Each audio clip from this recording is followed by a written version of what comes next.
السلام علیکم سب دوستوں کو نیا سال مبارک۔ میرے پراؤ تو دوستو السلام علیکم۔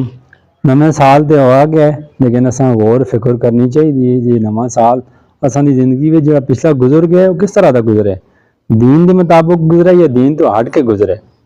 آخری دا مقصد یہ ہے کہ اگر دین دے مطابق گزرے تو پھر اساں خوشی بنانی چاہیے، اگر دین تو ہٹ کے گزرے پھر تو اساں غم کرنا چاہیے۔ ایک سال اساں زندگی دا گھاٹ ہو گیا، اسے جیسا دکھ ہونا چاہیے۔ تو اندر جو نواں سال شروع ہوئے اسے جیسا کتنی ایک زندگی دین تو گزارنی، کتنا آپ دین سکھنا، کتنا اپنے بچیاں دین سکھانا ہے۔ ایک حدیث ہی تو سنا چھوڑا، یہ نبی صلی اللہ علیہ وسلم فرماندے نے کہ ماں قسم ہے اللہ پاک دی جس کے ہاتھ میری جان ہے، تسی اس وقت تک کامل مومن نہیں بن سکتے، مسلمان نہیں بن سکتے جس وقت تک تسی اپنے باپ تو ماں باپ تو اپنی اولاد تو سارے لوگوں تو زیادہ میرے نے محبت نہ کرو۔ جس ٹائم تک تسی اللہ دے نبی نے محبت نہ کرسو تسی مسلمان اسی مومن نہ بن سکتے۔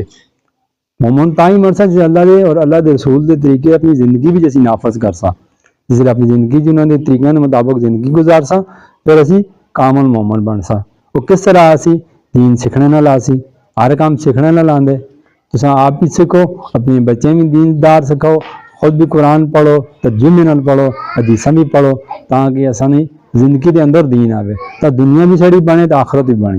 یا دنیا دی تعلیم جڑی ہے اسے اسی بڑی فکر کرنے ہیں، بچے پڑھ جلون اگے نکل جلون، وہ اگے نکل گیا دوسرا بچہ اس کو سارا بچہ زیادہ نکل جلے، مگر آخرت دی جڑی اساں دی تیاری اسی بالکل زیرو ہاں۔